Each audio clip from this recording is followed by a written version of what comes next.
Ushawahi kukutana na mtu ambaye haongei sana? Yule ambaye anakaa kimya, anatazama, na wakati mwingine unaweza kudhani ana kiburi au labda hana la kusema. Wengi wetu tunawachukulia watu watulivu kama watu wadhaifu au wasio na mambo mengi kichwani.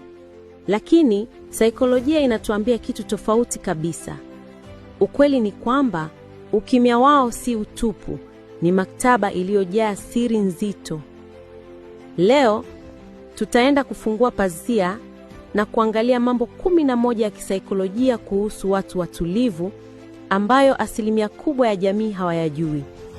Na nakuomba ukae nami mpaka mwisho, kwa sababu namba 3 na namba 9 ni vitu ambavyo vikikutokea kwa mtu mtulivu inaweza kuwa hatari au faida kubwa sana kwako ambayo hukuitarajia. Usijaribu kuwakera kabla hujajua siri hizi. Kama wewe ni mtu mtulivu, video hii ni kwa ajili yako kujitambua zaidi. Kama una rafiki au mpenzi mtulivu, hii itakusaidia kuelewa manual ya kuishi naye. Jambo la kwanza, wana marafiki 2 au 3 tu. Watu watulivu hawaamini katika wingi wa marafiki, quantity, bali wanaamini katika ubora. Kwao urafiki sio tu kujuana na kusalimiana, ni muunganiko wa kina ya nafsi. Hawawezi kupokeza nguvu zao, energy, kwa kundi la watu 20 ambao hawawaelewi. Kisaikolojia hii inaitwa social preservation. Wanalinda nishati yao ya kijamii kwa ajili ya watu wachache ambao wanawaamini kwa 100%.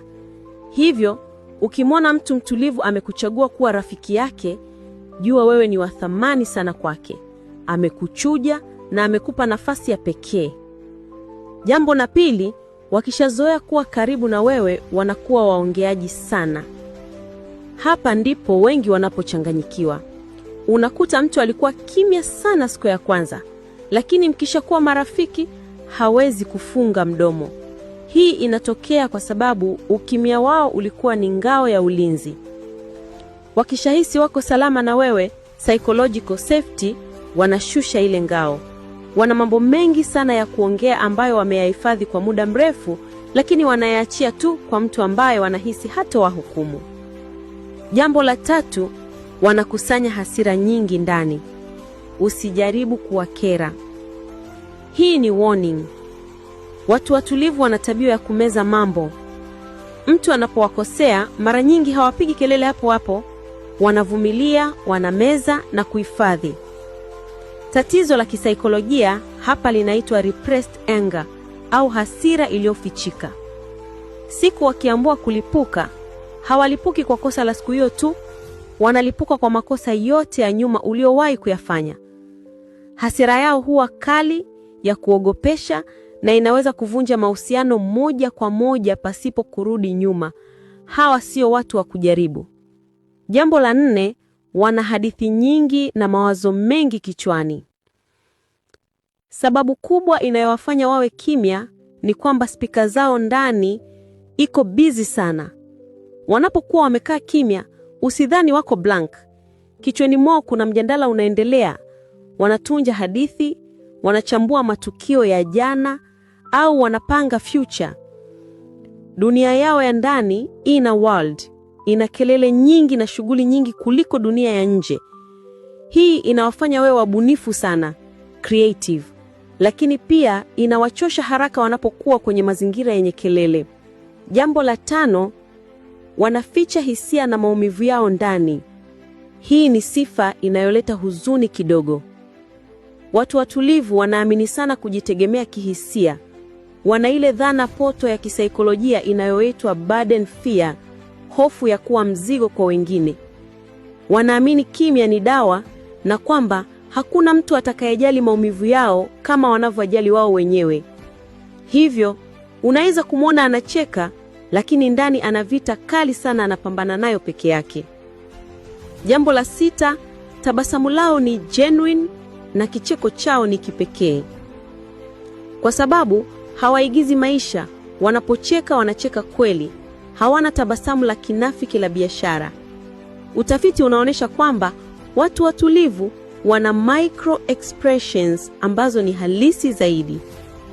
Na mara nyingi kicheko chao kinaweza kuwa cha sauti ya juu, cha kuchekesha au cha ajabu kidogo, kwa sababu hawajazoea kuachia hisia zao hadharani mara kwa mara. Ukimfanya mtu mtulivu kucheka kwa sauti ya juu, jua umegusa moyo wake kweli. Jambo la 7, wana aya na kuepuka kuangalia macho, eye contact. Hili linahusiana moja kwa moja na jinsi ubongo wao unavyofanya kazi. Kuangalia mtu machoni, eye contact, kunahitaji nguvu ya kiakili na kunaleta msisimko mkubwa wa neva, neurostimulation. Kwa mtu mtulivu, hii inaweza kuhisiwa kama overwhelming au kuzidiwa. Sio kwamba wanakudharau au wanakuficha kitu, bali wanajaribu kupunguza msongo wa mawazo ili waweze kupanga maneno yao vizuri. Wanapoangalia pembeni, ndipo wanapofikiri vizuri zaidi. Jambo la 8, wana upande wa uchangamfu na hata uende wazimu kidogo. Kama nilivyosema awali, ukifanikiwa kuingia kwenye sako yao, utashangaa. Hawa ndio watu ambao wanaweza kupanda juu ya meza kucheza mziki wakiwa na watu wao wa karibu. Hii inaitwa contextual extroversion. Wanakuwa wachangamfu kulingana na mazingira. Wakijisikia huru, wanavua lile vazi la utulivu na kuonyesha rangi zao halisi ambazo mara nyingi ni za kufurahisha sana. Jambo la 9, wana uwezo mkubwa wa observation, kuchunguza. Hapa ndipo wanapowashinda wengi. Wakati watu wengine wako busy kuongea na kujionyesha, mtu mtulivu yuko busy kusoma lugha za mwili, body language, toni ya sauti na mazingira. Wana uwezo wa kugundua uongo haraka sana. Wanaona vitu vidogo ambavyo wengine hawavioni. Ni kama wana rada ya kisaikolojia kichwani mwao. Hii inawafanya kuwa washauri vizuri sana kwa sababu wanafanya maamuzi kulingana na data walizokusanya kimya kimya. Jambo la 10, hawaombi msaada. Hii ni sifa ya kujivunia, pride, na kujitegemea, self-reliance. Mtu mtulivu anaweza kuhangaika na tatizo kwa wiki mzima akijaribu kulatatua mwenyewe, wakati angeweza kuuliza na kujibiwa kwa dakika moja.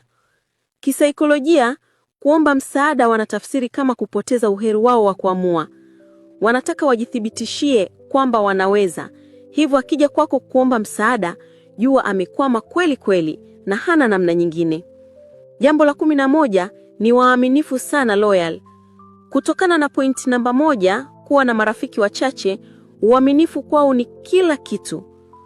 Hawana nguvu ya kuanza mahusiano mapya kila siku, hivyo wanalinda sana mahusiano walionayo.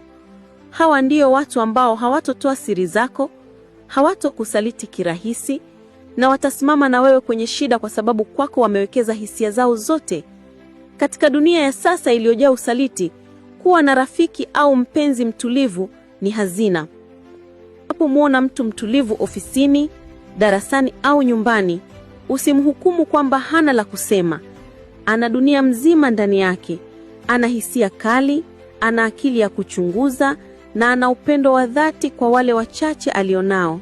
Kuelewa saikolojia hii kuna kusaidia kuishi nao vyema, na kama wewe ni mtulivu, kuna kusaidia kujikubali kuwa hauna mapungufu, bali una nguvu ya kipekee. Swali la leo, kati ya hizi sifa 11, ni ipi imekugusa zaidi au unayo wewe mwenyewe? Hebu niandikie hapo kwenye comments, ninasoma zote na nitajibu. Kama video hii imekupa mwanga mpya, tafadhali nipe like kubwa na share kwa rafiki yako mmoja ambaye ni mtulivu, umwambie nimekuelewa sasa.